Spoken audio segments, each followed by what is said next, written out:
Are you ready? Ready!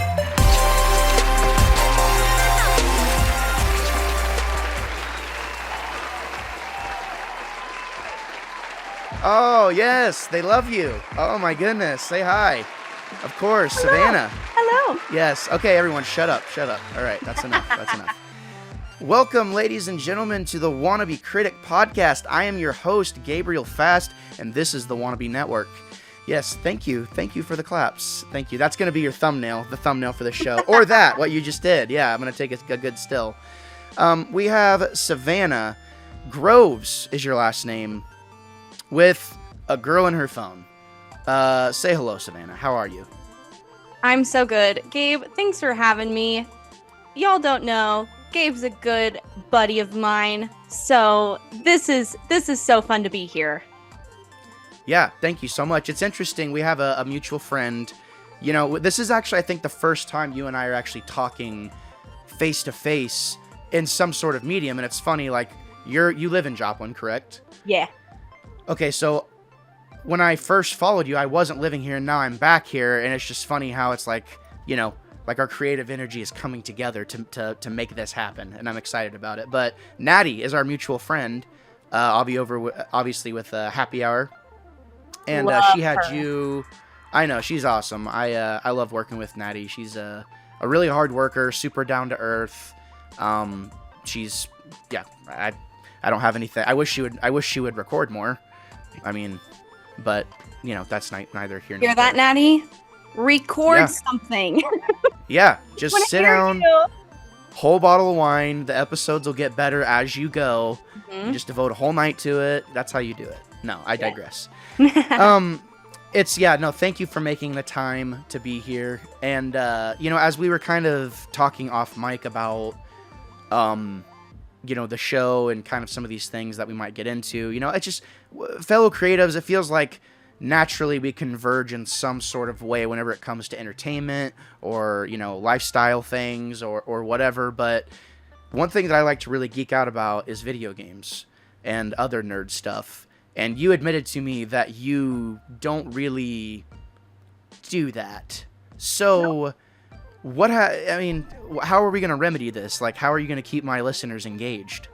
Well, you're in luck, Gabe, because the other half of me is all nerd all the time. My husband, Isaac, is the biggest nerd I've actually ever met. One of the many reasons I love him.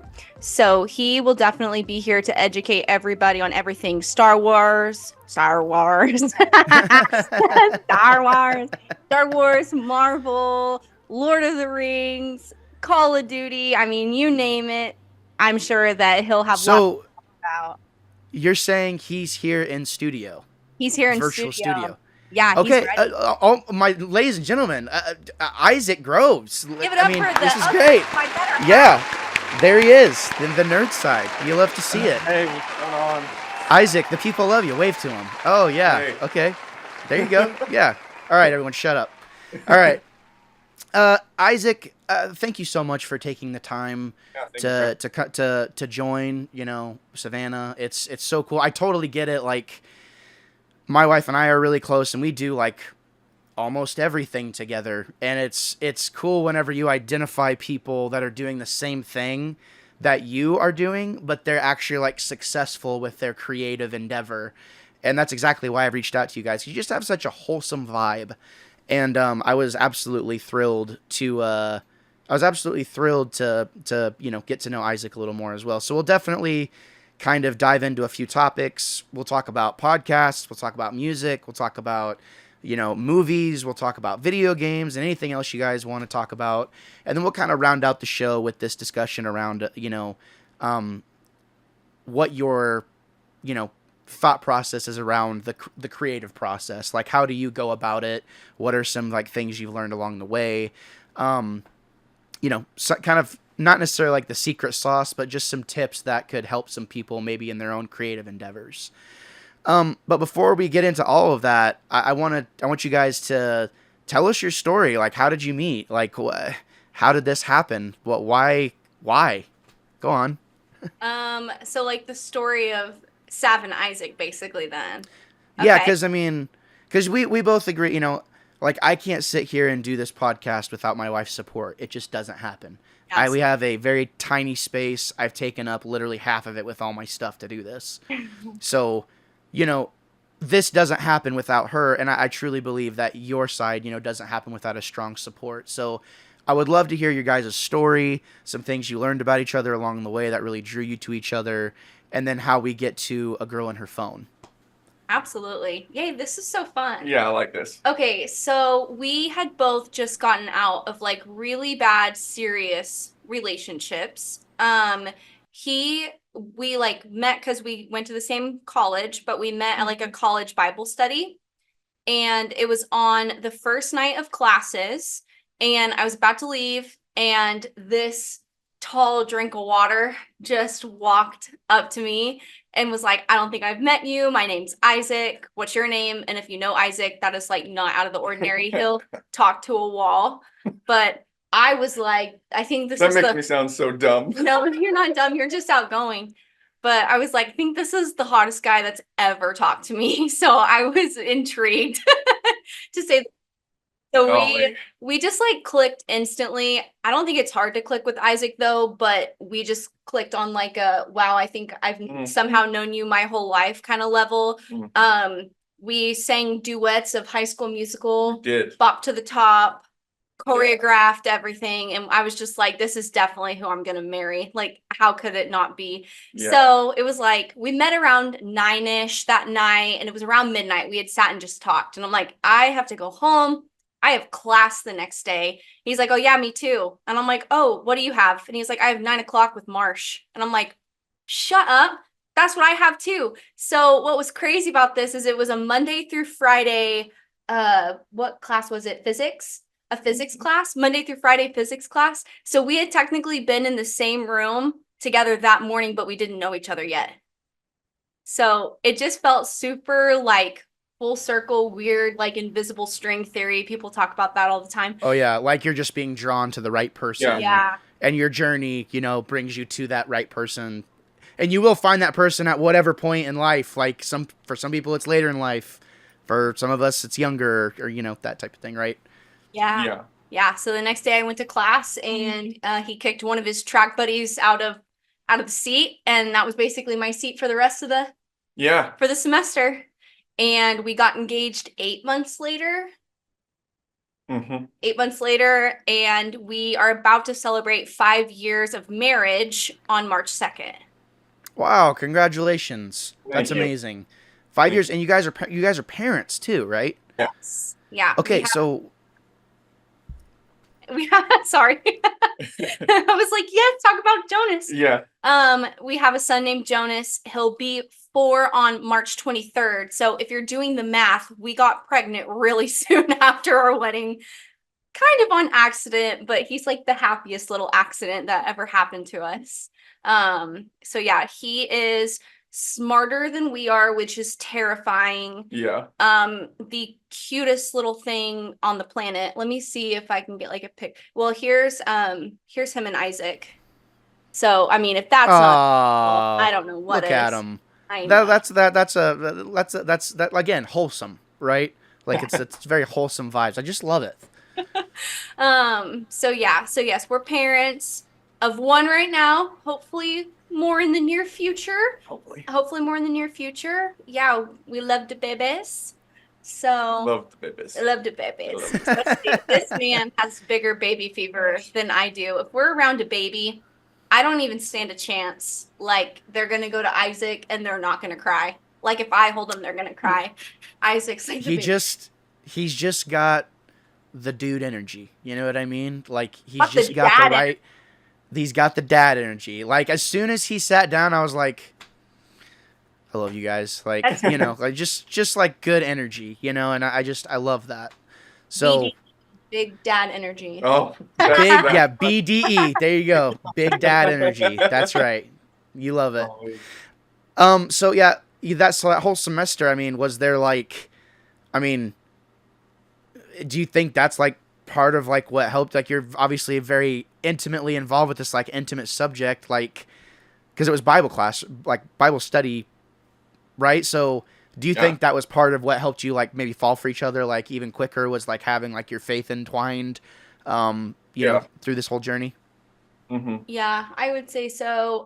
There were a lot of ups and downs like in the beginning of our relationship and things, and I feel like obviously we could not have made it through even the ups and downs throughout our marriage. Like I am so happy to say none of the ups and downs have had to do with our marriage, just just our lives coming together, and then life tested us really early on. Yeah, it did. And like we could not have made it through without prayer and without our our separate relationships with God, and then our together relationship with God for sure. Yeah. So I think that's really admirable. Personally, you know, my wife and I, similar things, like we've been tested with things as well, like that are things that you can't explain to someone. No one can sympathize with you. You're alone. Like you're alone with your spouse and what you're going through. Mm-hmm. And people think they relate. They don't. They have no idea, actually. Like, because whenever you take a singular view of, you look at somebody's problems and say, oh, well, if they just do this, this, and this, they'll fix their life, right? Well, now whenever you talk about a couple, two wildly imperfect people, and you say, oh, if you just do this, this, and this, it doesn't work that way. Like, you have no idea what you're talking about. You don't know me. Like, you don't know my circumstances. You do not know how to fix this. You do not know the ins and outs of my day-to-day, so why are you talking? So I definitely, you know, as someone who's been through it and knows, like, how nosy people are, and you know, I totally get it. So I definitely respect you guys for being able to make it through that and not let it... There's an inherent strain... Would you say there's an inherent strain on your... like, even though, like, you and your spouse can be getting along, still love each other, whenever you go through something that's difficult, would you say it puts an inherent strain that forces you to, like, overcome the obstacle together? Absolutely. Yeah, something that I will tell Isaac, and we usually use it in reference to Jonas if we're having a hard time with Jonas, but I think it applies to anything, is like, oh gosh, what do I say? It's like, remember, like, I'm not the enemy, you're not the enemy, that's the enemy. Right. I mean, like, we are actually on the same team fighting against something. We are not fighting against one another. Like, we need to fight together. Yes, usually we will use that in reference to our child. Please don't call the protection services. We're not actually fighting a toddler. No. But there are just some battles with your kid that just make you want to, like, go crazy. You know what I mean? But anyways, just that can be applied to, like, anything in life, though. Just remembering that, like, you're not fighting against one another. You're fighting together against something. Right. Right. You know, if you're faith-based, like, we should all, you know, if you have a faith, you know, that's based around scriptures, it's like, you know what the threefold cord is, and you know what's required to keep it strong. So I think we can just leave it there, and I admire you guys for doing that. It's really, really encouraging. You know, moving on, fast forwarding, how do we get to A Girl and Her Phone? And I've mentioned that name multiple times, but, like, I've also said that so many times wrong. I think I've said A Girl and Her Phone videos, like A Girl and Her, you know, like, though I definitely have gotten A Girl and Her Phone right, though. So I think that's the most important thing. But can you kind of tell us more about what is that? What is A Girl and Her Phone? Oh, for sure. Well, and I'll tell you too, like, my handles on social media are A Girl and Her Phone videos. So you're not wrong for saying that. Okay, good. Yeah, no, you're golden. So A Girl and Her Phone, I am a iPhone filmmaker that specializes in weddings. So that's usually what sends most people running for the hills there. But I film all kinds of other stuff. I've filmed some stuff for Natty, even too, like business stuff. I'm a marketing manager by day and a iPhone filmmaker by night. I kind of joke. So, like, when I get to film for businesses, I feel like I get to put my marketing brain and my videography brain together. But basically, A Girl and Her Phone was kind of just born out of, like, helping people. And there were many times along the way that I could have, you know, upgraded and gotten the camera and done things. But my mission turned into, like, helping people who couldn't afford a wedding filmmaker to now I'm helping people feel empowered to start telling stories and start filmmaking with the gear they already have, because people underestimate the power of their iPhone camera, or even just like their mobile phone camera, like Samsung or Google, whatever you have. Like, just get out there. You don't have to feel like you have to go spend thousands of dollars on gear just to feel legitimate as a storyteller. So yeah, that's kind of like in like a shiny red bow what a girl on her phone is. Yeah, I mean, honestly, the reason I really gravitated towards, like, as soon as I edited, because I edit Natty Show, obviously, for the listeners who don't know that, I listened to that episode, and it was at a time where I had just started making my own stuff, and I was very like if I had an idea, you will not stop me. Like, I don't care if you hate it, I don't care if you think it looks bad. I'm trying to learn, like, what this is going to look like, and I like it for what it is. I know it's not amazing, but I like it. So it hit me just at the right time, and I remember talking to a buddy, and I was like, yeah, I've been thinking about just using my iPhone camera, and I think at the time I had, like, an iPhone XR, maybe, which had an amazing camera. I really liked that camera. But he was like, no, don't do that. Like, no one will take you seriously. Like, no one will. So I was very turned off to it, but I still like would still film things, for myself, and, still kind of like learn how to, mess with the LUTs and things like that. But what you did, and just while you were talking to her, it was perfectly emoted. Like, you empowered me to feel like I could do something. Mm-hmm. So, like, your mission has been accomplished. I've always said, like, if you can affect one person in a positive way, you've done your job. Like, that's all you get. Like, if you get any more than that, like, you're lucky. So, or you've worked hard enough to make it so. But I really resonate with what you've done, and I really resonate, with your message and just the overall vibe. It's like, why wouldn't you use what you already have? And I think there is some, like, valid criticism that's like, maybe 6, 7, 8 years ago, maybe it would have been less legitimized or whatever. But now, I mean, especially like with the iPhone 15 Pro Max, you can submit a film to Sundance with this. Legitimately. Like, this is on the list of cameras that you can use. The iPhone 15 Pro Max is on the list of cameras that qualify to film. Like, I mean, do people not understand that that's a... Yeah. You know what I mean? I have the 15. I want it. Yeah, I mean, I literally just got it, and it...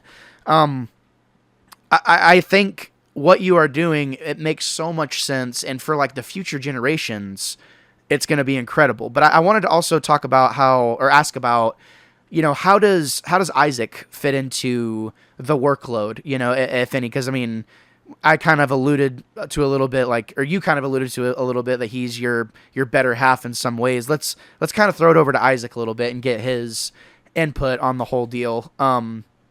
So Issac, do you even do anything? I mean, yeah, no, I love that's oh god, I'm so glad I have a good sense of humor. What do you even do? What do you even do? I for 9 months out of the year I own a mowing and landscaping company. Okay. So that's what I do during, and so I have an off season where it's from pretty much completely through from December to the end of February. This year, however, is a bit different. In the beginning of March, I will start coaching track and field at Riverton High School. Okay. You for a girl. Well, he just asked what I did. That's what I do. Now, for her. Okay.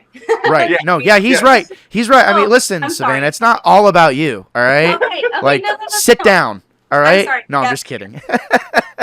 And I'm kidding. For her, so that's how I make money. That's what we'll say. That's the ways that I make money. For her, I'm her at-home support system. I do pretty much during my off season. I do everything in my power to make it so she can pretty much catch up and actually go ahead on any projects that she's either behind on or wants to move forward on. Pretty much it. Well, and then me on my off season gives me time to like really spend with my son, and I'm absolutely blessed for that. And just with the girl on her phone stuff, like I'll second shoot for her whenever she needs it. I did, however. Are we going to talk about this? I would love to talk about this because this is a shine moment for me. Oh my God, are we It's not announcing your fault. something?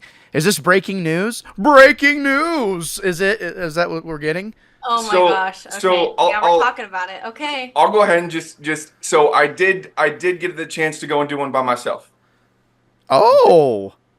And is it your most recent one or the second most recent? One of the more recent ones. I posted them back to back because they were weddings on the same day. So I'll let you explain the why. So I don't know. I still to this day don't know how this happened, but it also happened to the photographer. So I have to think that like something got messed up on the back end, not like I messed something up.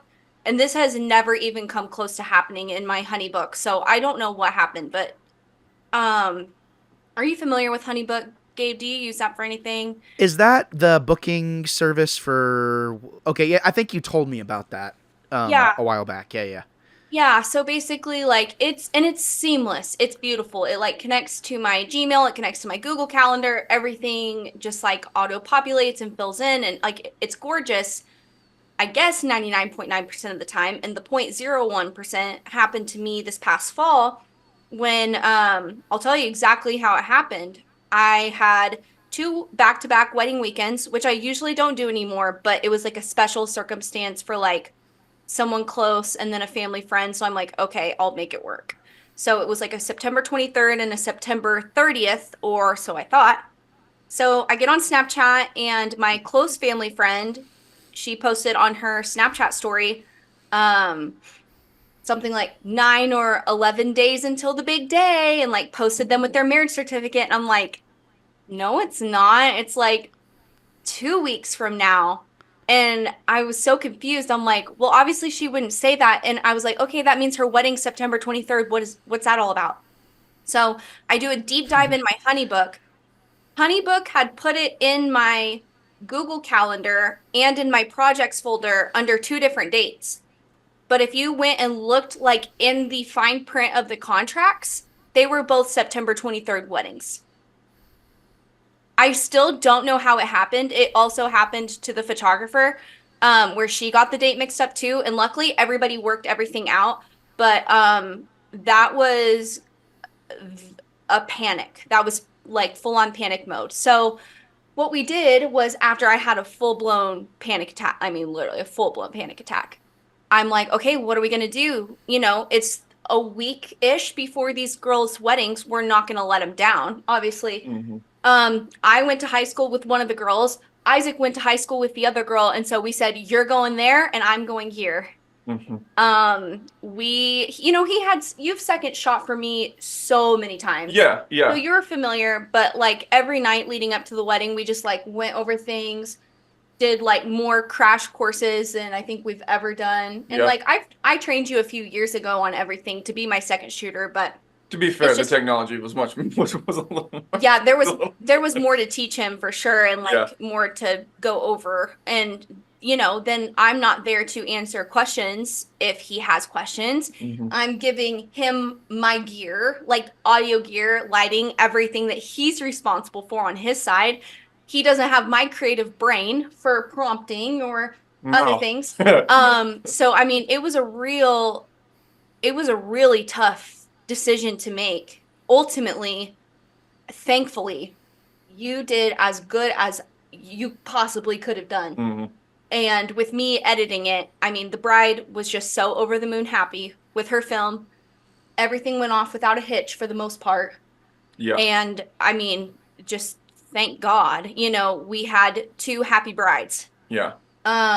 Yeah. I obviously, I've contemplated sharing it on social media. I guess now it'll get out there. You know, my bride that I went and filmed, she had no idea, still had no idea that this ever happened, because I'm like, it's not her thing to be stressed about. She's already stressed about her wedding stuff, so I'm not even gonna like mention this to her at all. Mm-hmm. So, you know, full communication with my bride though that was affected, and she was obviously on board and willing to try. And you know, when I promised her like I'll be the one editing your film, like that's where I'm sure you know, Gabe, like you can go out and shoot, but most of what happens is in the editing.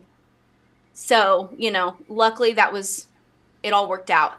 So yeah, I mean, it's one of those things. It's like I very much still feel like, I've edited a lot of footage and I shot a lot of things, and I'm all like I have no problem. Well, I'll get an idea for something, I just start filming. I just start shooting stuff. Like if I can see it, I just start doing it. But yeah, especially like whenever you're less confident, or not less confident, but maybe less experienced. Isaac, I want to ask you, did you find that you had a moment to moment reprieve almost when you realized you knew you had the shot actually? Did you go ahead and get more than what you needed? Like you get a shot, you're like, or maybe like you lingered longer than what was kind of your method for shooting? Just as a fellow creator, I'm just genuinely curious because I think everybody does it a little differently. Yeah, no, that is a great question, and the day couldn't have been worse. It was supposed to be this beautiful outdoor wedding, and it was actually a pretty good venue too. It was very nice outdoor spot, and then it decided to pour rain, so we didn't. And it rained all day. It's not like it didn't rain till the ceremony. It rained all day long. I should preface by saying it went off without a hitch. It went off without a hitch on the video side for the most part, but from what you said, from the wedding side, it was a disaster. It was rough. It was a rough day. There wasn't an aisle because they did it in the reception hall, which there wasn't even a spot for one, let alone to try and get one. So it honestly, more often than not, I felt like a chicken running around with my head cut off, just trying to get as much as I possibly could, just due to the fact that, because a lot of, especially for when you're counting on an outdoor wedding, a lot of what you get is outside. So when I didn't have that opportunity, I just kind of had to kind of get what I get. And whenever there's rain on a wedding day, because here in Joplin it was raining too. Like if you go back and watch the wedding film, we still had the outdoor ceremony outside, and it was pouring rain for the whole ceremony. It was crazy. The bride actually, we stopped and restarted the ceremony twice. On the third time, the bride's like, let's just go for it. So the third time the rain stopped in this 20-minute period, we got everybody walked down the aisle. The minute the bride came out, it started to pour rain again, and it did not stop pouring rain for the whole ceremony. So all of that to say, that can put a damper on your outside shots too, like your B-roll shots of the bride and groom. Because if it does stop raining for that minute, it either kind of limits you on where you can take them. Mm-hmm. It limits your amount of time outside. Yep. So yeah, I had maybe through the course of the day, well before the ceremony ever started, I had probably about an hour and a half that I could get some my brain's establishing shots? Establishing shots. Thank you. I was able to get some of those, which came out, and I thought they came out looking really good. Pretty much everything you shot came out at least workable. Yeah. Yeah.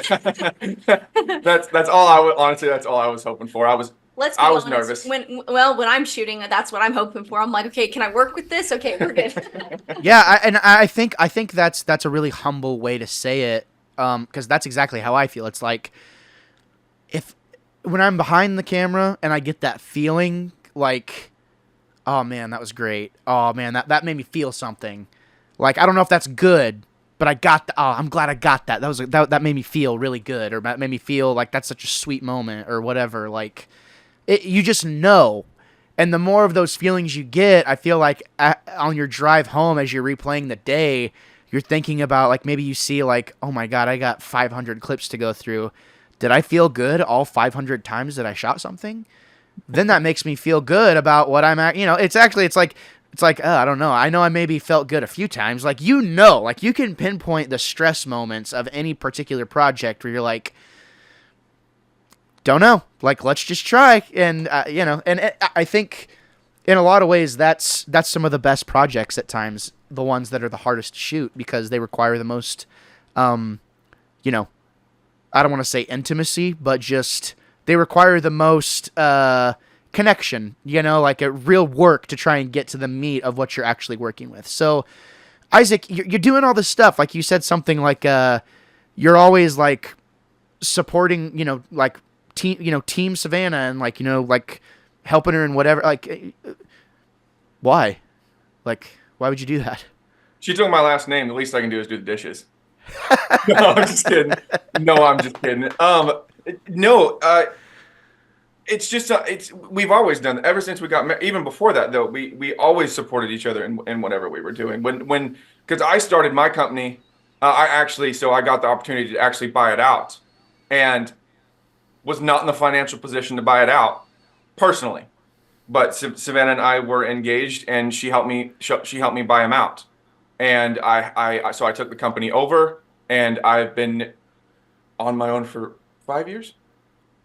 5 or 6. Going on 6, I think. 6, yeah. Yeah. Wow, that's amazing.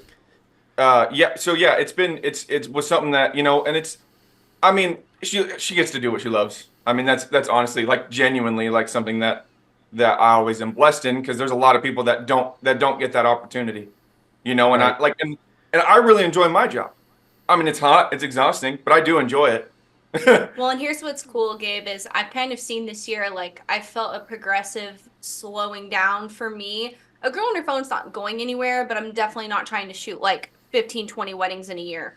And you have supported me for so long in what I've done, Yeah. that I'm excited to like kind of step back and watch Issac step into this coaching position that you're taking on in March. And it's like I almost get to like be what Issac is to me, Yeah. and support him to watch him do what he loves to do. Not that I'm giving up a girl on her phone by any means, but I think It's your turn. It's your you give It's his yeah. It turn. just seems kind of like it's Yeah. his turn to try something else out, and you have your thing, and I totally get that. It's like you've established this thing, and as I've seen it, a girl on her phone is kind of moving towards more. You've moved more into a mentor role to kind of help these other creators kind of do this other thing, which I think is another really wholesome thing, because I would say you've got the iPhone,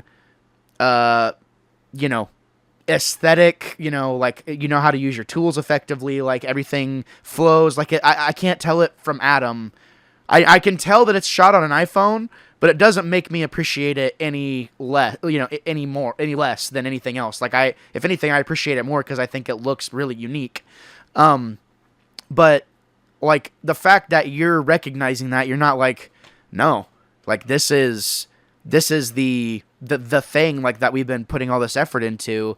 I just think that's such an old school way of thinking, to like just focus on one breadwinner or one person doing things that genuinely makes them happy. Like, we can all do something, and we all need help. Like, especially as spouses, it's like would you guys agree that it's actually not 50-50, it's 100-100? Yeah, but it's also sometimes 30-70, and you picking Right. up slack. I feel like I know people always say 100-100, which is true, but sometimes you're not 100 and sometimes you're not 100. Yeah. Sometimes Right. I'm 30 and then you've got to make up for my slack, or vice versa. And I think Yeah. that's something we do really Yeah. well. Yeah. I like that, though. I- The 100. Yeah, Yeah. I like that, though. But you're not 100 every day. That's just Exactly. Yeah. Yeah, and I mean, I think about it in terms of like we're almost like a battery, right? And if you have your iPhone for a really long time, you start to notice it doesn't last quite as long as it used to, So that's kind of how I view it, is like when I'm run down to a certain point and like literally I can only charge up to a certain amount, it's like, babe, you're going to have to pick up that other like 80% for the next however long it's going to be. And it's just that flip-flop, is what it feels like to me. So that's, again, I just love hearing that you guys are exactly what I thought you would be. Like, you're just totally ride or die supporting, and you both seem to be like super hard workers. Oh. Like I used to mow lawns in the summer. When we lived on the farm, I worked with the animals, and so I can appreciate the meaning of getting dirty and being hot and like doing the thing. I get it, and especially if that's like literally you're going ham every single day doing it, like for long periods of time, like that's super admirable, and I just love to hear it. So round of applause. That's great. That's so good. Thank you guys for telling. Yes, thank you for telling me your story. That's amazing. Is there anything you want to add before we get into like the more fun stuff? I don't think so. I really like where our conversations went. It was like a mix of like our story with creativity with filming. Like, Yeah. do you have anything you wanted to add about like filming Jennifer's by yourself, or any tips for anybody like just getting started with filming weddings. Obviously, it's hard for me to kind of like remember when you first start out, but that's pretty fresh for you. Do you have any? Yeah, don't freak out.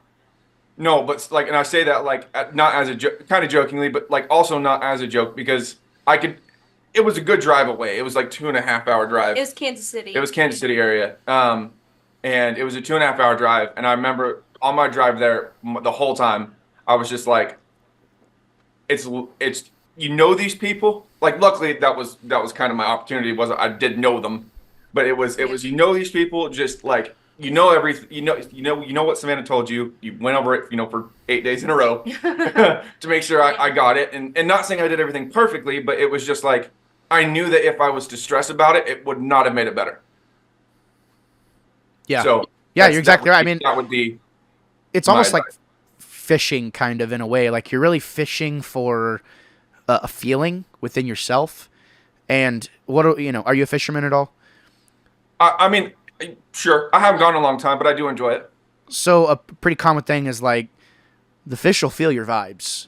So same thing. Like, if you're in a bad headspace, you're not going to film something that's going to be uplifting. It's not going to happen. Sorry. Just doesn't. That's a great tip. Don't freak out. Don't lose it. You do a good job and you do it now. All right. That's so awesome. True. We might circle back to a little bit more of that towards the end of the show. As we kind of reminisce about our time together and all that jazz. So let's get into some fun stuff. What do you guys say? That sounds good. I just have to say, sorry for the awkward high five thing, but I was so offended that he didn't do our handshake. I'm sorry. Sorry if that. You guys have a handshake? It's just that it's the miss me high, hit me low. Oh, gotcha. It's an oldie but a goodie. It's an oldie but a goodie. You don't have to worry. I literally want you to be yourself. You know what I'm saying? So, like, I'm not like most. I used to be that guy that was like, don't do this and da-da-da and da-da-da. Like, has to be a certain way. Like, no. Like, I'll fix it. Just be yourself. If I can't fix it, here's how I feel. If I can't fix it, we just won't use it. All right? Yeah.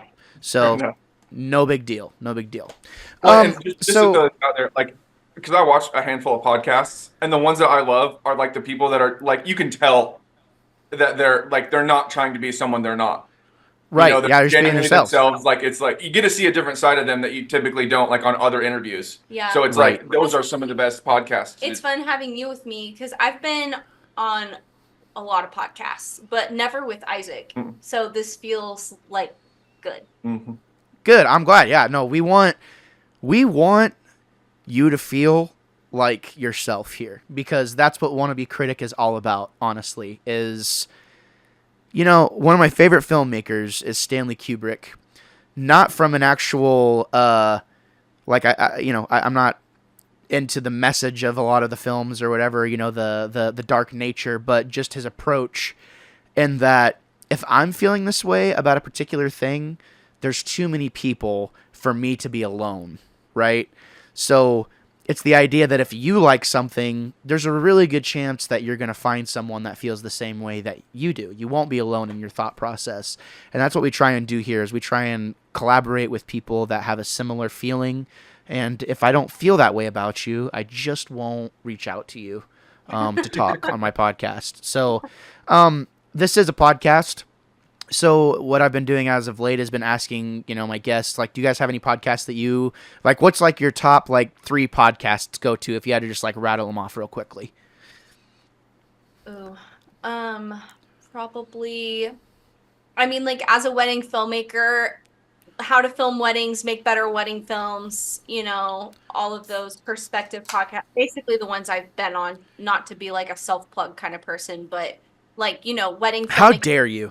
I know, I'm the worst. How dare you? Wedding filmmaking podcast. We love the Office Ladies. Oh yeah, that's a good podcast. We love the Office. Yeah. We do too. We're super fans. I am, at least.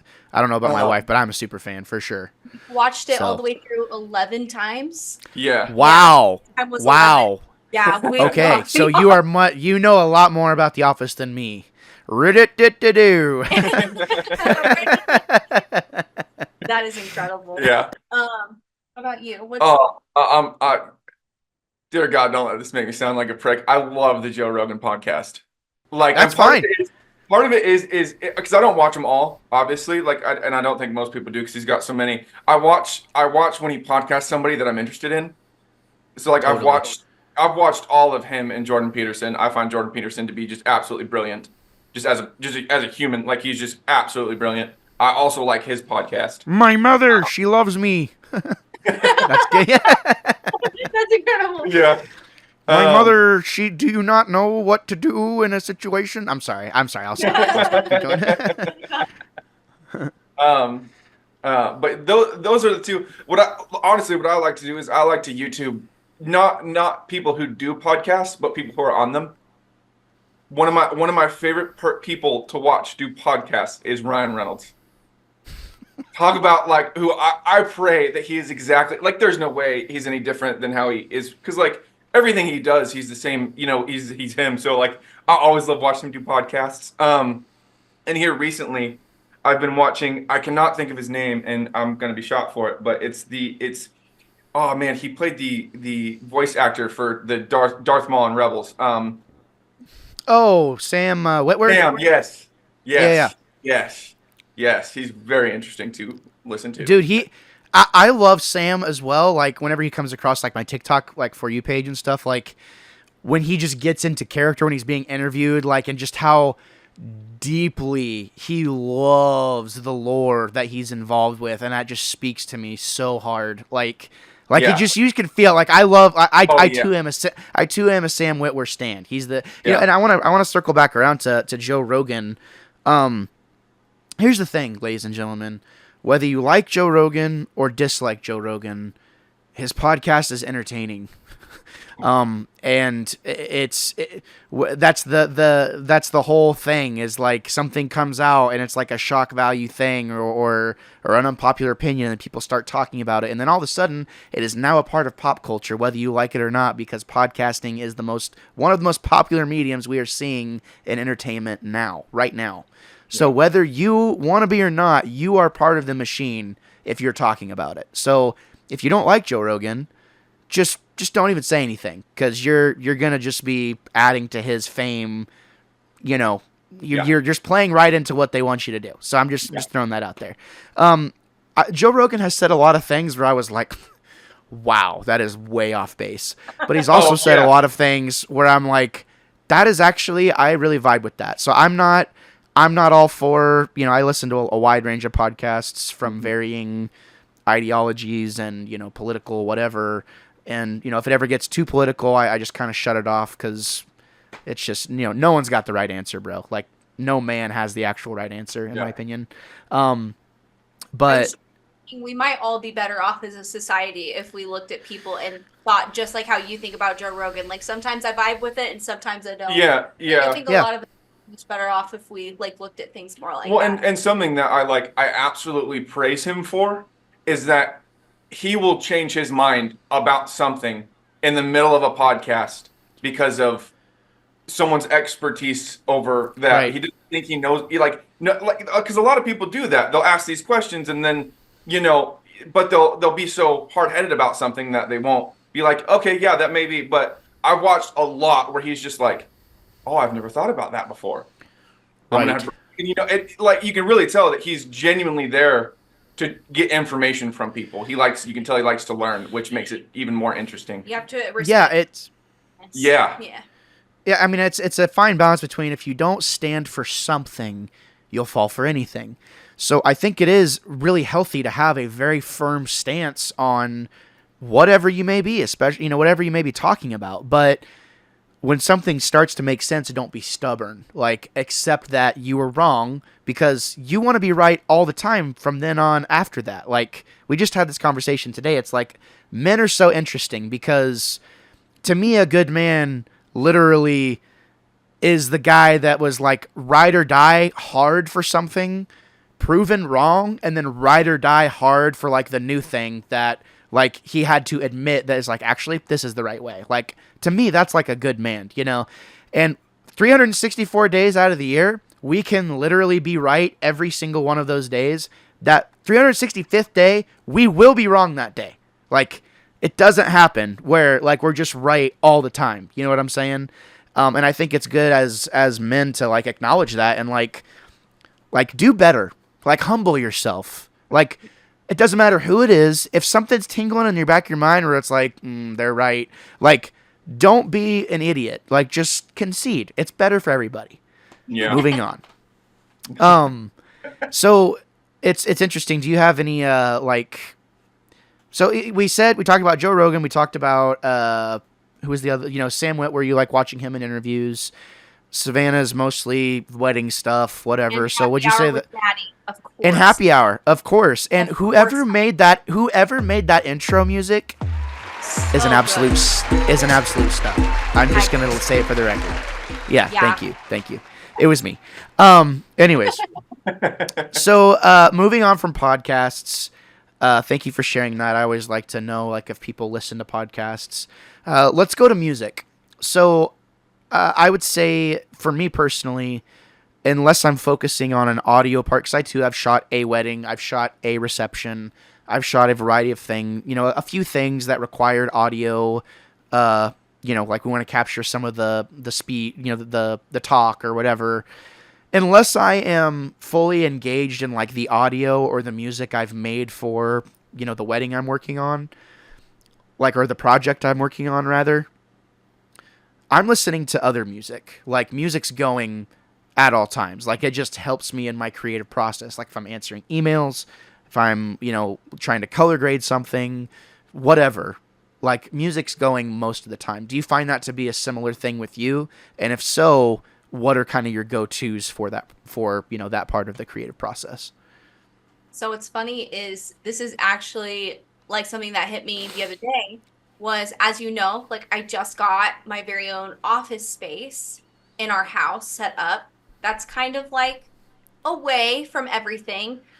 So before, when I was editing or working, it was either upstairs and I had to have headphones on because I was like around our toddler or trying not to disturb our toddler or whatever, or working at a coffee shop where obviously you have to have headphones on to work. And that's why I would tell Isaac so many times, I'm like, it sucks that like I can't listen to music when I'm doing this. I can't watch a TV show when I'm doing this. Like I just have to be totally like laser focused audio wise on what I'm doing. And as I was editing here in my office space, literally maybe a day or two ago, I realized my little speaker was playing music and I was working on a wedding film at the same time. And I was like, this is the best. This is so awesome. So usually, and I won't say it because it'll trigger my speaker, but I'll come down and I'll turn on my worship playlist that I've had made, and it'll just play really softly, but I feel like it just like keeps me centered throughout the day and in a position of gratefulness and just in a good headspace. Yeah. So yeah, actually that is like a very new thing for me, actually, to listen to some music while I'm working, and I love every second of it. Love to hear it. Yeah. I mean, I find I drive better like if I just listen to more like low key, like sometimes I'll just put like instrumental music on. Like I notice I get better gas mileage. So I could see like worship music kind of, you know, centering you into, because really, you know, like, you know, we are people of faith. I know there's people that listen to the show that are not. Whatever, that's fine. We're not trying to alienate you. Like we love you. We're not trying to. This isn't like a, you know, that type of podcast. But whoa, did you see that? How did you do that? Did you make a heart like this? Whoa, I wish I could do that. That's wild. That's Anyways, I digress. All of our love to everyone. To everybody, yeah. Be nice. We got to share this space together. Just let people do their thing. So do you have any like? So let's talk about like, you know, creatively. We've gotten that out of the way, but like, what are like your jams? Like, what's like your go-to like jams in the car or whatever? Like both of you, like, what are you listening to? You go first, because I'm like, if you put me on shuffle, you never know what's gonna come next. That's very true. I could jokingly say for Isaac, it's like Kids Bop or 2010s mainstream, and I'm not kidding. Kids Bop. Okay, so pause real quick. No, hold on. I gotta explain that. way back when I first got an iPhone, I purchased music, and it was like 5th grade or 6th grade or something. And I bought it off the iTunes app, and I realized the Kids Bop versions were like half the price. So I ended up buying some of the mainstream songs because I had like a $10 iTunes card, and I bought a handful And this of is songs. why Isaac does not get the aux. It's gonna be Kids Bop. It's not going to be Kids Bop. I've never actually done that. It's like Kids Bop, and then it's headlines by Drake. There's no in between. Yeah, no, like, but her 2010s mainstream, 100%. Like, Nice. I mean, You don't well, know like, any new songs. No. I'm far more into like shows and YouTube than I am into music, just in as a general whole. In my day to day, like I'll watch 10 music videos or not 10 music videos, but like 10 YouTube videos to every one song I listen to, if that. If that, yeah, probably more actually. Yeah, so I'm far more into like just any given YouTube stuff, topics that interest me. You probably listen to the music when you're with me. Yeah, probably. For sure, for sure. Yeah. So how old are you guys? Isaac, how old are you? I'm 26. Okay, 26, and you're 27. Okay, gotcha. Yeah, it's so interesting. Like, so you're the same age as my my cousin Mikey, and he's the same way. Like, he's super duper into YouTube, and I guess I'm just kind of old enough, and I didn't really have a computer in the house. Like, because I'm 28, I'll be 29 this year, and it's like, I don't know. Like, I'm just old enough to where like I kind of missed out on like getting really into YouTube, and it kind of makes me sad. So like, I admire the guys that are like, oh, I can find a YouTube thing. I mean, I do use, like, if I need to figure out something to do for editing or something like that, obviously, like, if it has to be like a minute or less though. Like, it has to. Like, if I need to do something quick, I don't got 15 minutes to learn how to select all, you know what I mean? But like, with on TikTok too. I mean, TikTok, yeah. I learned so much from TikTok. Right. Yeah. But that's interesting. Yeah, like, so 10 YouTube videos to one song. That sounds interesting. Well, Savannah, you can continue. I too am a fan of Headlines by Drake. that entire album was the anthem, or my soundtrack of my junior year was the Take Care album. Sophomore and junior year. So that album has a very special place in my heart. So very nice. Did you graduate in 13? I graduated in 13. Yes. Okay. Yes, I did. Yep. I was 14. He was 16. 16. Yeah. Gotcha. Okay. Gotcha. Right on. Where did you go to high school, Gabe? Sorry, and then I'll talk about my music. Yeah, I went to Joplin. Okay. I went to Joplin High School. I went from Joplin from kindergarten to beginning of junior year. I went to a performing arts high school in Arkansas for two semesters, or a semester and a half rather. And then I went back for the rest of my junior year, and then my senior year at Joplin, I graduated whenever it was at the mall. Right. Yeah. So. So what did you do at your performing arts high school? Because you're talking to like a theater show choir nerd right here. Oh, yeah, me too. So I was in show choir every year in high school. Shut up. Okay, I was. Oh, in yeah. No, choirs. Were you really? Yes. Yeah, so I was in Sound Dimension in for Joplin, and then I was in, they had it was called Shock in Arkansas. But then yeah, like I'm a total like musical theater, like when you guys said High School Musical, I was like, I literally like had my Walkman. My teacher burned me the first soundtrack, and like that's literally what got me into musicals.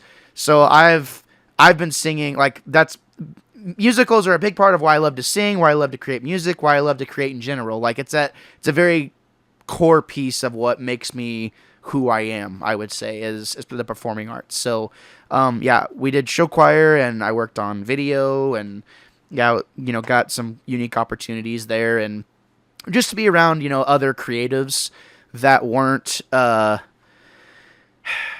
I don't know how to put it this. When you're adults, you feel a lot more inclined to do certain things for a lot less in those types of settings, if you get what I'm saying. So I think a lot of creative people getting together at a young age in a really confined environment and controlled environment, it was really good for me, because it really did show, like, I'm not alone. Like, there's a lot of us out there, actually, that are into this type of stuff. So that's so cool. I love it. Do you both sing or play music or what? I've just like, I am not going to sit here and say that like I'm a great singer. I do think I have a musical ear. I definitely prefer like singing harmony over melody. So like I like to be more in the background. So like I'll sing at church, and things like that. But yeah, I mean, all through school, like show choir, all the choirs you could be a part of. I was Dorothy in The Wizard of Oz, which was Let's go. a freaking fantastic experience. It was so fun. We had like 10 showings of The Wizard of Oz, and my dad came to almost every single one, sat in the front row and cried. Every single That's a good dad. And still, if you talk about it to this day, he'll tear up talking. Oh, So that's awesome. And you did choir. I did, school. yeah. Yeah. Yeah. Were you a bass or a tenor? I was, yeah. You were a bass, yeah. Well, it would depend on the day. Of course. It depends on how many guys you have. If the tenors needed some help, then my music teacher would ask me to attempt the tenor notes in falsetto. But I hear you. Don't ask me that now. You boy. No, it's like a muscle that when it's not worked, for a long period of time, you kind of lose a lot. But yeah, it's hard to keep it strong for sure. Like you really got to stay on top of it. But that's so awesome. I didn't know what choir was until I met her because we didn't have it. I'm from a smaller school up north. Okay. So gotcha. So that's concert choir was the highest we got. Gotcha. So yeah, I was in octets and quartets and stuff. We got ones at state. Yeah. Oh wow, then that's good. Like I mean, I was like the chamber choir stuff. I was a decent bass.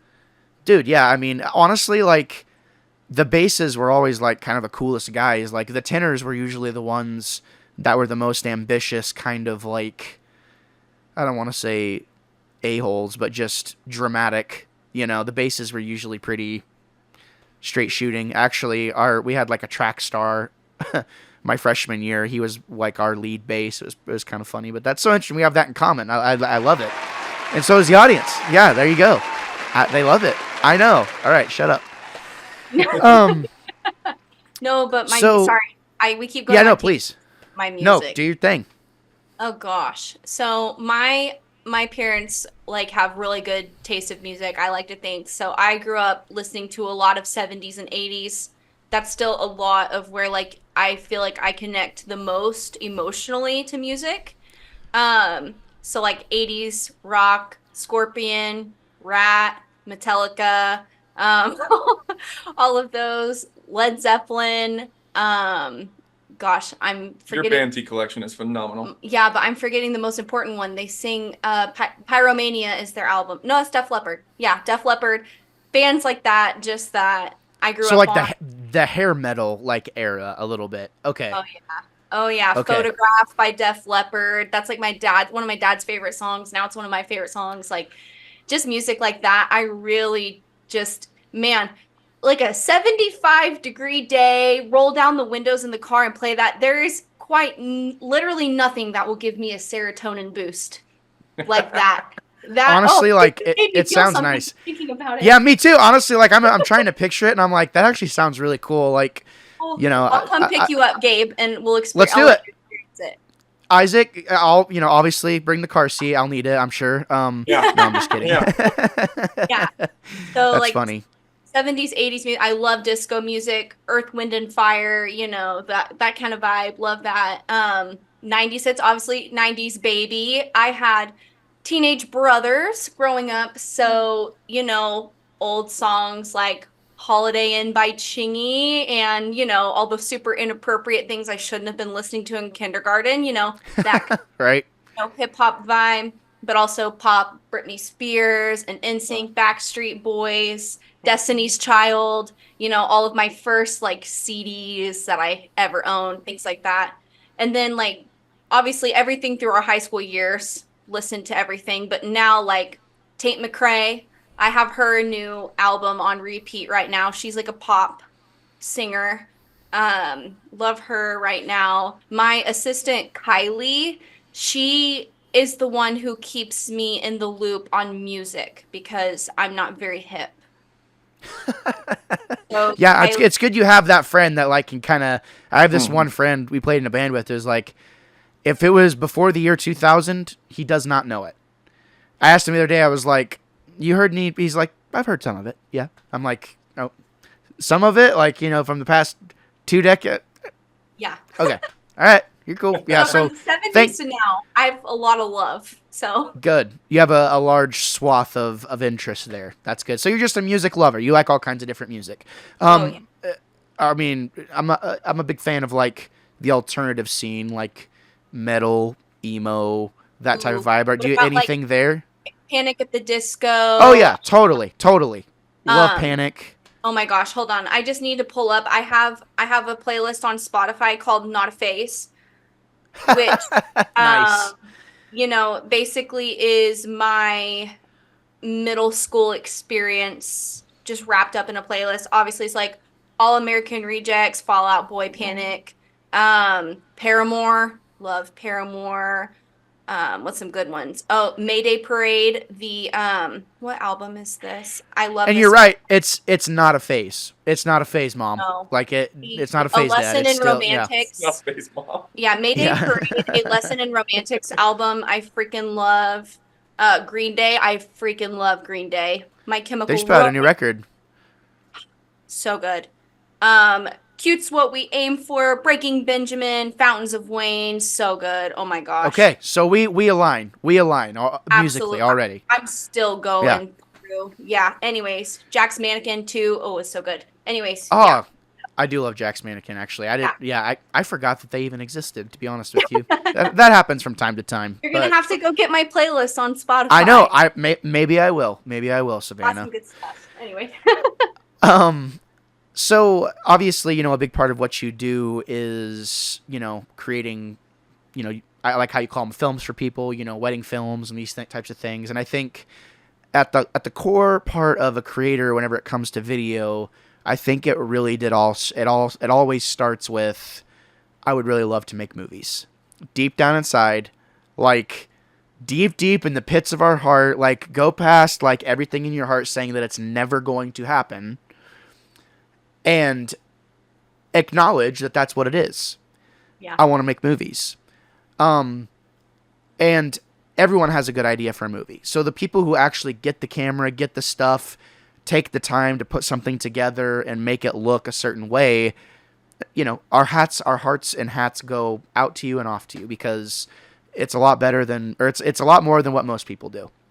So I would have to say, like, what are some of the things, if there are any that you can tell us today, what are some of the, like, your favorite movies and things about those movies that, like, influence your overall view of how you shoot?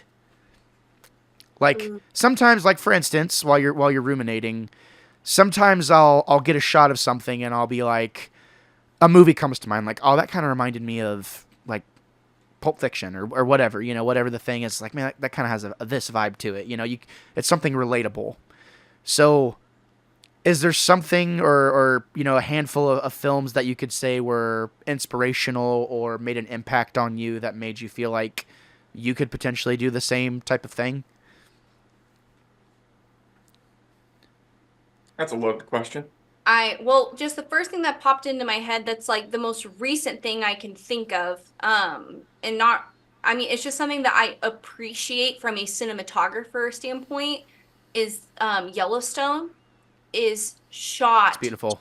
Beautifully. The colors, I could literally just watch the show with no sound and just appreciate it for how well done it's produced and shot and colored and everything.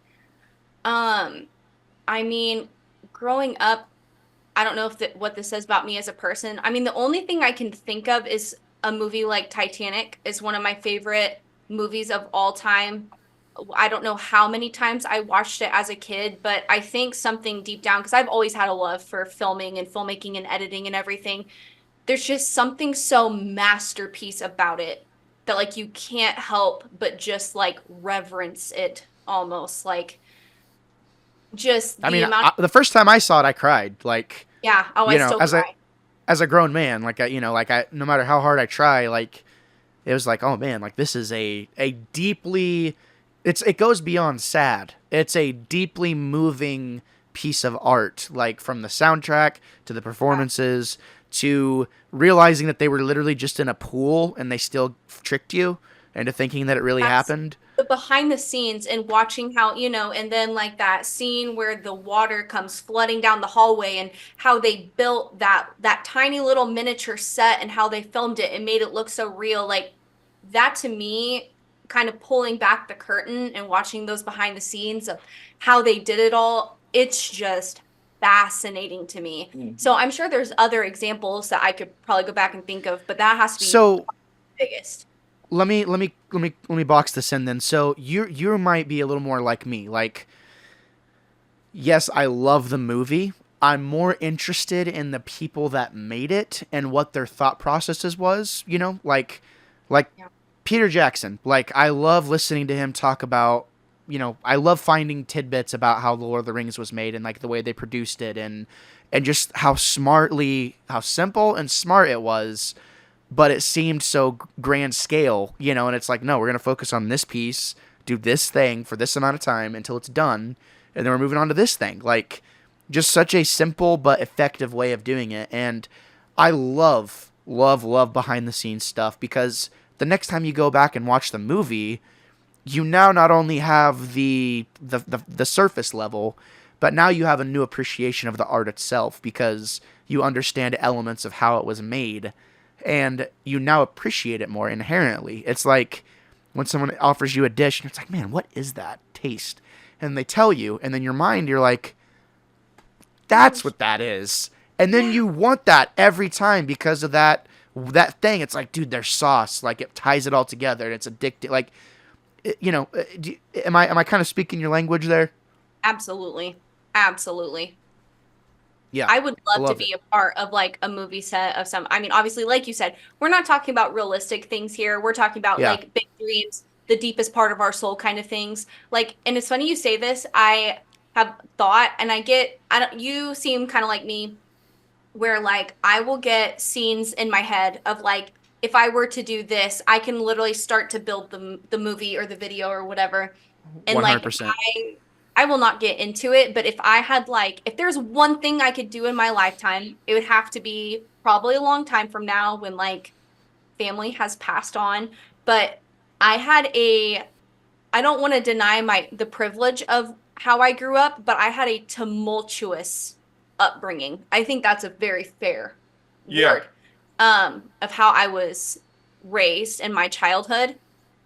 Doing like some kind of story about that and like showing behind the curtain like what my childhood was like or something like that. I think it would just be such a like it would be dramatic, it would be like heart-wrenching, it would be lavish, it would be like so many different emotions pulling at one like and that's just what I think of when I think of my childhood.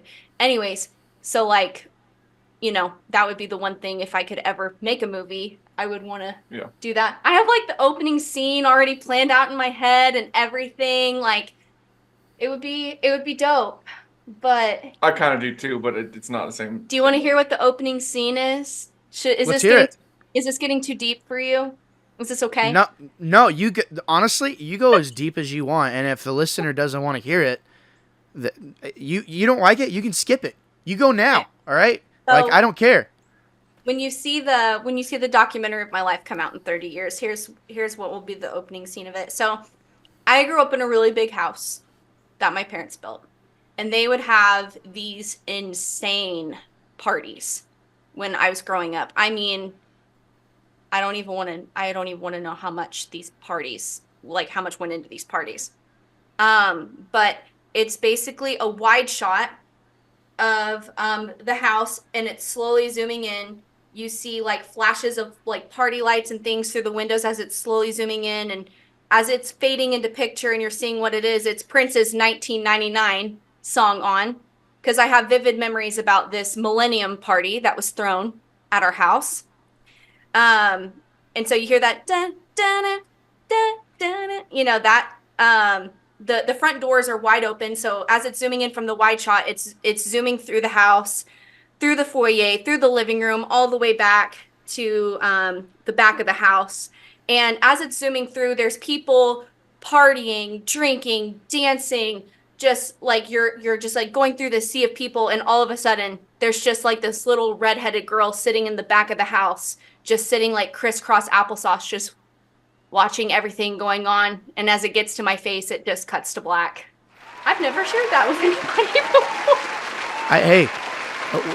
There you have it, ladies and gentlemen. First time. Yeah, I mean, I can totally see it, and See it? obviously, my heart goes out to you, because I think in this day and age, I think we can all agree everybody has those forms of dysfunction, or their own form of dysfunction, and we all acknowledge that. But then whenever you like meet someone and you kind of talk about it a little bit or just express whatever, it's like, yeah, like what I had to go through is rough, but like I didn't have to deal with that, right? Or like, man, maybe it puts things in perspective. Like maybe what you think you went through is really bad, and you meet someone and it's like, wow, I could not even imagine like, like stepping in to do that. Whether it's hard, we're gonna go through things that are heart-wrenching and sad, and like, I think being able to take something traumatic and express it in a way that is palatable, even if what you just described in that scene, even if that was what all you ever made, you've executed an idea that maybe takes you to the next step in the next thing, like whatever that next thing is, and then maybe you circle back around to it's like I have a song I'm working on right now that I was gonna release, but the more I listen to it, I'm like, I'm getting more ideas actually, and I personally believe in, like, I think if you keep like thinking about it and keep dreaming big enough and be patient, it'll happen. Like someday you'll have your indie team that everyone has day jobs AF, and everyone's coming together, not being paid much, like trying to make this thing work. Like I can see it happening, but it's all up to you. Like it's all up to you, like, and how big you allow yourself to dream. So I would watch it, like make it so. You know what I'm saying? Like get to work right now. No, I'm just kidding. I got the first scene, so check. Yeah, first scene. There you go. And obviously, thank you for opening up and being vulnerable with us. We definitely appreciate it. So hopefully we're going to circle back around to that in the next 5, 10, however long it takes. The story of Savannah's life. It's going to be in the box office. I can see it now. Filmed on an iPhone. Right? I know, that's what I'm saying. Oh, yeah, that was sick. Catch me at Sundance. Yep, filmed out on iPhone. Yeah, well, I love it. That would be super cool. Yeah, it really would. Honestly, I mean, it would be. Like the way I view it is like when I get an idea for something, and I'm like, oh my god, that would be so cool. I start thinking about if it's actually doable, and if it is, it's going to happen, bro. Like once I have the ins and outs of it, it's like in some way, shape, or form, this thing is happening. Yeah, may not be today, it may not be tomorrow, but maybe someday. There's just so much, like, I love stories that there's more that meets the eye, there's more beneath the surface, like there's so much more twists and turns and things behind the curtain that you would never imagine. Like it's better than you think, it's worse than you think, it's just, there's just so much. It's just kind of like Hunger Games. It's like, Hunger Games is like, you think it's about one thing, you think it's just about the games, but in reality, it's this very complex political hierarchy, like fascist story. And it's like, it's like, whoa, when you really make those connections, it's like, those are some of the best stories ever told, or they can be, they have the potential to be. So we believe in you here at WBC. We give you our glowing endorsement, and we hope that we can hear more about something of that in the future at some time. Thanks. So we talked about Savannah's choices in movies, and kind of her inspirations and things. And my man, you have an Avengers, like you look like literally like Falcon, like his suit, like that's kind of what it looks like. You know what I mean? Is that what it is? Is that what I'm seeing? It's actually a hoodie version of of the Endgame when they went. Oh yeah, the time suits. Right. Yeah, there you go. Okay. Yeah. Yes. Yeah. Okay. I don't know why I didn't see that before. To be honest, Endgame upset me so much, I only watched it one time. So Okay, so okay, that's my question, because I feel like a lot of people had this argument, and I want to hear your stance on this. Yeah. So on what was upsetting. Yes. No, I was just upset that it's over. Like this thing we've been building to. Like it genuinely upset me to where it's like I don't want to put myself through that emotionally again. Like, and you can never watch it for the first time again. Right. Exactly. Like it. Yeah. I remember walking out of the first one, Infinity War, and being like, that might be the best blockbuster since Empire Strikes Back. Like, yeah. Like it was just so bombastic and like just so really, really brilliant. I mean, that's just really the only way to say it. Both of those movies. I mean, Marvel has their Lord of the Rings now. Like that's the way I see it. Like, is those two movies together? It's just like they've taken all these pieces and they put them together, and it's like I don't know. It's just it's a really brilliant blockbuster in my opinion. Yeah. So yeah, that's why I say it upset me. It was just I don't want to watch I don't want to watch Iron Man die again. Sorry, like I just don't want to see it. Yeah. Gabe, you just spoiled it. It's 2024. Like you've had plenty of time. Just Savannah, sit down. All right, just sit down. Okay, thank you. So obviously you're a Marvel guy. Like, what's kind of your relationship? You know, you seem to be more of like a real man's man. Like, you know, the outdoorsman. Like, you know, I'll kick your ass. You know, like that type of stuff. Yeah. Yeah. Right. I like to describe. Perfect way to describe Isaac is he's Martha Stewart and Snoop Dogg put together. That's all you. Got it. That's actually a really good description. You really, because here's the thing, like I would want Martha Stewart and Snoop Dogg to be my best friends. I definitely would not like Martha Stewart and Snoop Dogg to be my enemies. Like, no, thank you. So either one of them, all they have to do is make a phone call. So. Peace be with you, my brother. You know what I'm saying? We are not the enemy, all right? Yeah. So what's kind of your, you know, even though you strike me as that type of guy, you know, I know there's a nerd deep in there, you know, a guy that like it ain't that deep. that never gets to talk about these things really though. Probably thinks about him a lot and watches a lot of YouTube videos. I don't get to talk about it with my wife very much.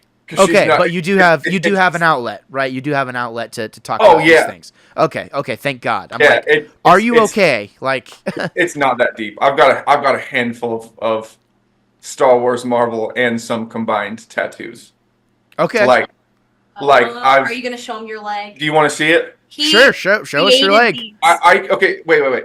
I created some custom characters that were a combination of like Marvel and Star Wars characters. Okay. Okay. Let's see it. Okay. So there we have a Spider-Man Deadpool. No, what's Sorry. Okay, I'll shut up. A Stormtrooper Deadpool. Oh, Stormtrooper. This is Gunji from the Star Wars: The Clone Wars series, dressed up in Captain America. Oh. Yoda as the Hulk, and I've got BB-8 as Spider-Man. Dude, honestly, like, whenever you put your leg up, I was like, this is great content. Like, I'm down, obviously. Like, first and foremost, but like, I was like, oh, I hope these don't suck. Like, that was my first thought. But whenever I saw, like, it actually works. Like, it's actually like really. Oh, like, you don't know how long I thought about this. Like, well, and it's like there's like it's equally awesome and funny. Like, it's like Thor Ragnarok. It's funny first and awesome second. Like, and I'm actually impressed. Like, Yoda as the Hulk, I was like, that is hilarious, and it's tattooed on your body forever. So, like, that's I love it. And I like there only one of these I didn't draw, so it makes it a hair more personal. Oh yeah, dude. You have your own art on your body. Yeah, I drew 3 of them. The one I didn't draw because it was so good was the Stormtrooper Deadpool. Yeah, that looks. That was a picture. I was like, "Yep, that's going right there." That's awesome. You know, technically, when you think about it, I'm not Hear me out, audience. Okay. So, Deadpool, Star Wars, everything on your leg is all owned by the same people. And we've established that the multiverse exists.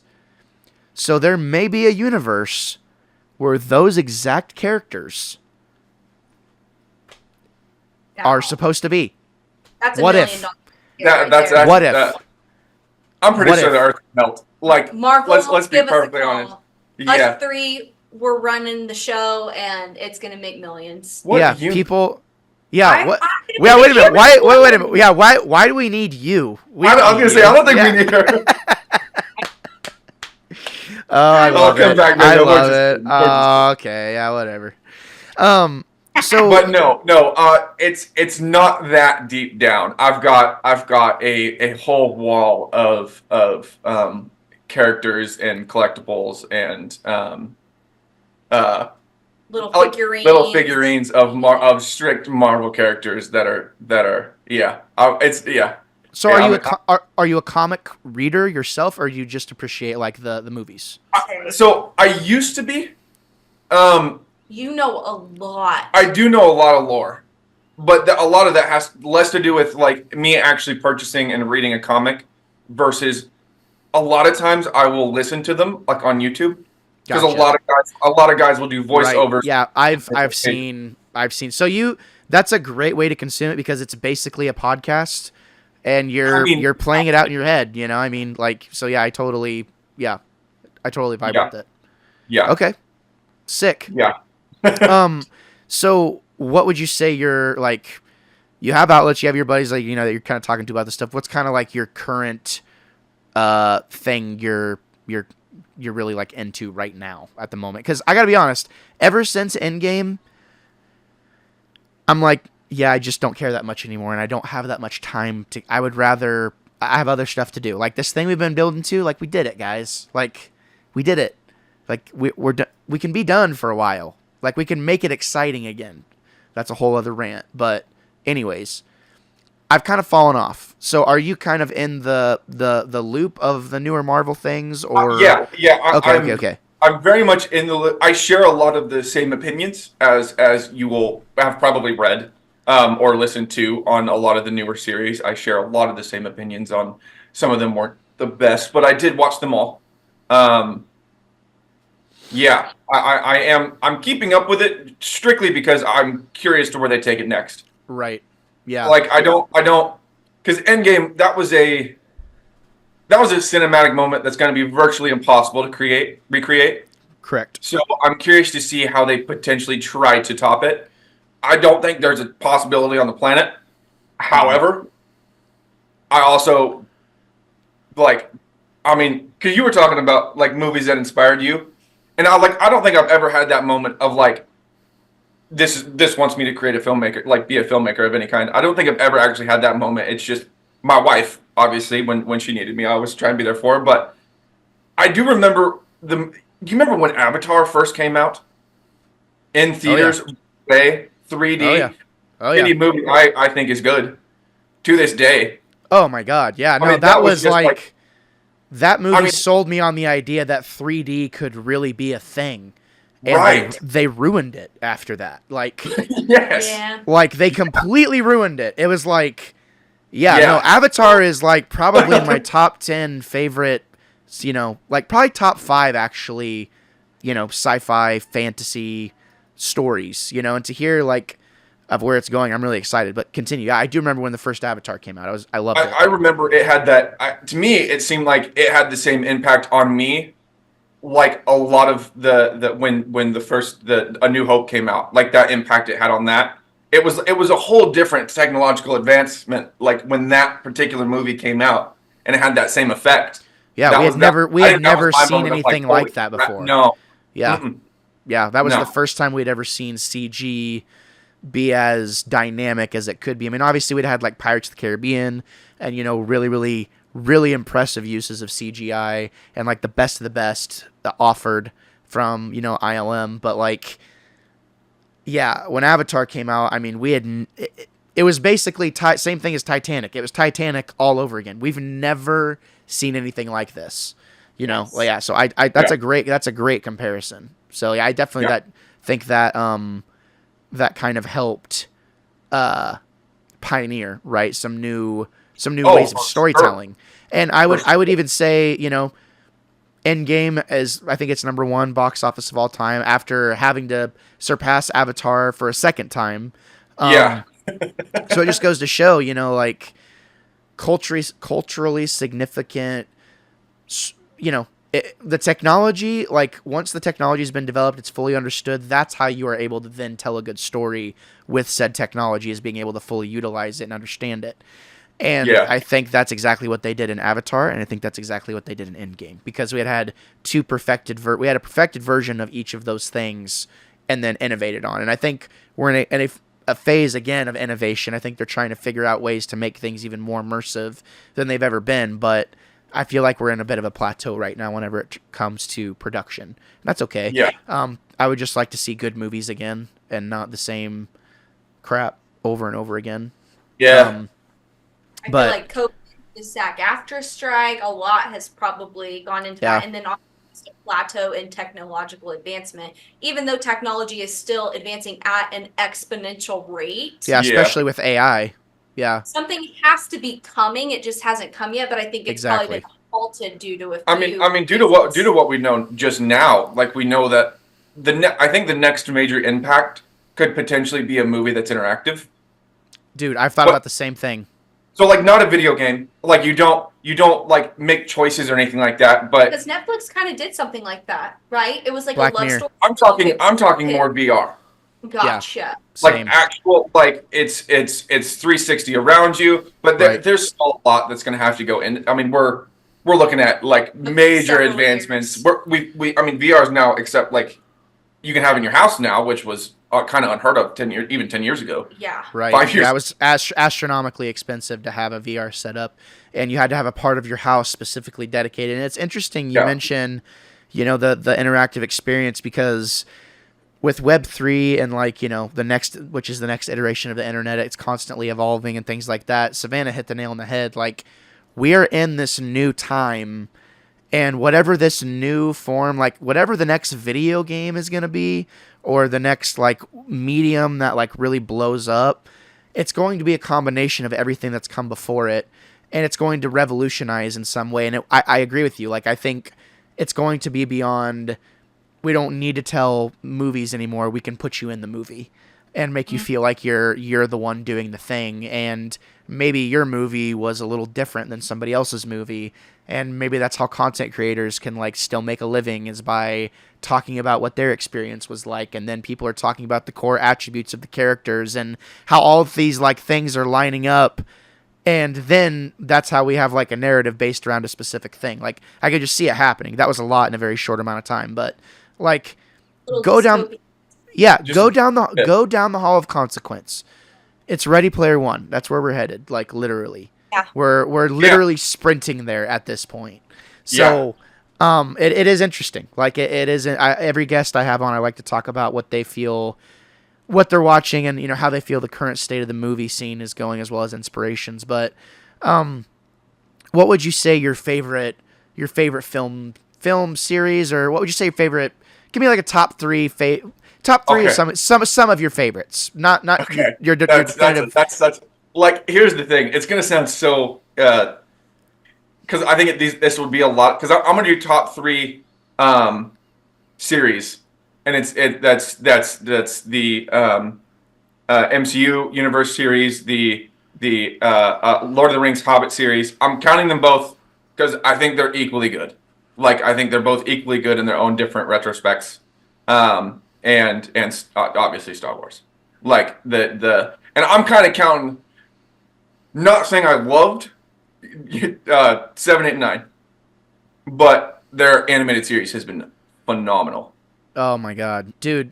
So Savannah, I'm so glad you let him come on the show, because we're gonna have Issac on just as his own show sometime in the future, so we can talk, because you're literally speaking the language. Issac, you're a wannabe. and I'm very happy to have you on the show. Let's revisit this on a future episode so we can really like do a deep dive, and we'll talk about, I would love to, if you'd be willing to join, come on as a guest. I would love to have you. So awesome. Absolutely. So listeners can look forward to that. We can geek out a little bit more on that because we still have one more medium we have to talk about, and then we'll be wrapping it up. But video games. Are you guys gamers? Okay, so Savannah's to some degree. Okay, so here's how I like to ask it. Are you a video game household, or are you a Xbox or PlayStation, or like do you kind of do a little bit of all of it, or you just focus on one? You mainly just play on your phone. Yeah, because we at this moment the only console we have is your old one, your GameCube. My GameCube. Yeah. Oh wow. Okay. Yes, because I'm old school. I like the old. If I want to play a new game, I usually just play it on my phone. I'll play a little bit on a GameCube, and then my dad has this old table from the 80s. Yes. Where you can play like Galaga and Pac-Man, like all the classics. I'll do a little bit of that, but that's all I got. But Gotcha.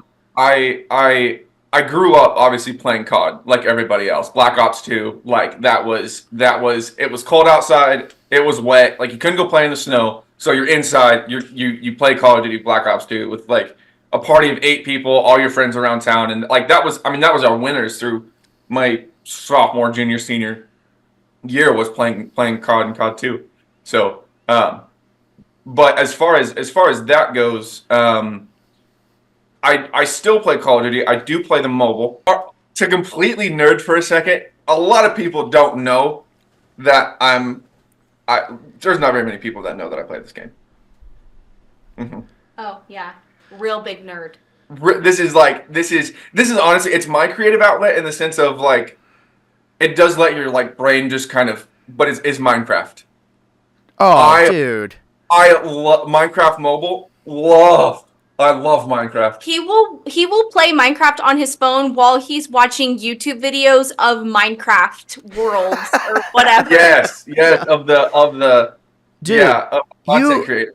You are literally you're a man after my own heart because see, I knew this. I like, dude. I will get obsessed because I'm the opposite. Like, video games are a huge part of who I am. I have them all. I have it all. Like I play it all, not at the same time, but sometimes. Like sometimes I switch in the same day. But like, you're speaking my language. Like I love being able to just dive into a world, and I might get obsessed with it for like a couple weeks, and then feeling like I can just do like micro things that make me feel like I've actually accomplished something. I may have actually accomplished something in real life, but I'm on autopilot or I'm autonomous during those things because I don't like doing them. Yeah. And you tend to forget what it's like to get satisfaction out of the more mundane things. And there's nothing more mundane than playing Minecraft, literally. Right. So, oh yeah. Like, so in my opinion, like when I find myself being drawn to Minecraft specifically for the experience of, the music combined with like sound effects and just the overall vibe, it's almost like a therapy session in a way to kind of help me feel like me and my wife have talked about this, like your reward as a human at the end of the day is that you're tired enough to go to sleep when you want to. True. Yes. That is your reward. If you are tired when you want to be, you have done whatever it is you need to do. Like, that should be your satisfaction. That hot shower at the end of the day, your dinner, the comfort of just being in your space. That's your reward. It's not the toy. It's not the game. It's not the whatever. That is the reward. And, you make that your thing. And video games are just another way to, like, especially specifically Minecraft, reroute your way around thinking, like, it's okay. Like, the mundane, there's a lot of comfort to be found in the mundane. Like, nothing crazy has to change. And when something out of the ordinary happens, it's like a really big deal. Like, when you're not chasing those, like, really big things to happen, it's like they just kind of happen when they're supposed to. And it's funny that, like, Minecraft can make us have that discussion, but that's the things I think about. Literally. Mm-hmm. Like, when I'm in those worlds, it's like when I'm having a bad day or a bad week or a bad time, it's like, God, like I'm so stressed. Like I just need something that I can just get lost in and just get lost with my thoughts. Right. Yeah. That's healthy. And that kind of sounds like, you know, you're nodding that's a similar thing for you. Yeah. Yes. No, it's very much a stress reliever. Yes, totally. And it's weird because so I'm on landscape for a living, and what I primarily like to do in Minecraft specifically is create new landscapes. I honestly just realized that, like in my just now as we're sitting here talking, I'm like, I just realized that what I really enjoy doing in Minecraft is creating new landscapes that aren't a part of brand new things that creating more realistic type subconsciously you're taking things from your real life and placing it in a place and you're not even realizing you're doing it, not even realizing I'm doing it. Exactly. I just thought of that. Like landscapes is definitely what I like to do the most in Minecraft, especially right now. And I'll tell you guys a quick anecdote. Like I had a guy on the show not too long ago. He's a friend of the show, Jacob Bush, and we were talking about how first time we ever podcasted together, or one of the first times, that there's this game I played and it's about this calamity.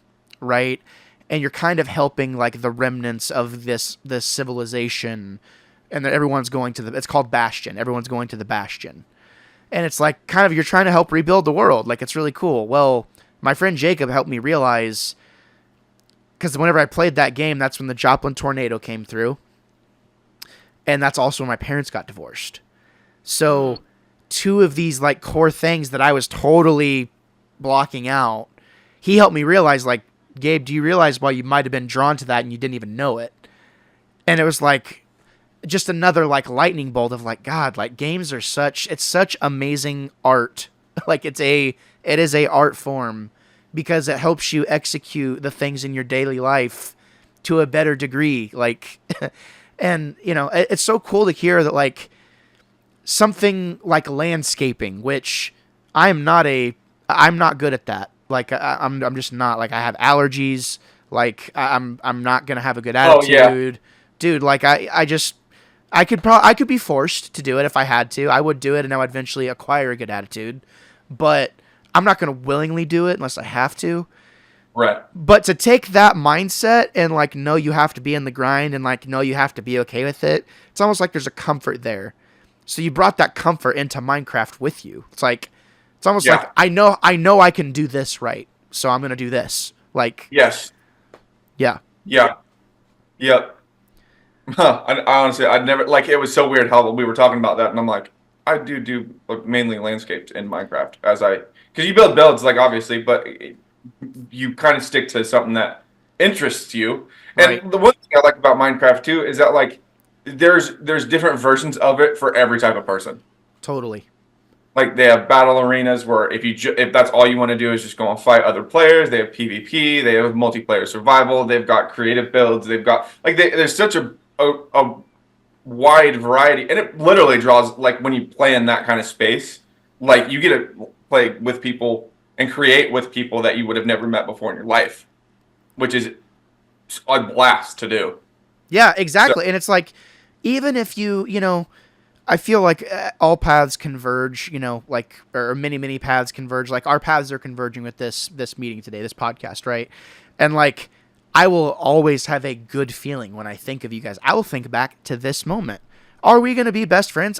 Probably. I mean, I doubt it. Probably. Yeah. I mean, I will always be so excited, to collaborate with you guys, and I would love to go grab dinner with you guys and learn more about you, and obviously my company, Highland Productions, we offer unique services for creative individuals like music, second shooting, graphic design, stuff like that. So, there's no reason we couldn't just come together and just talk about our ideas.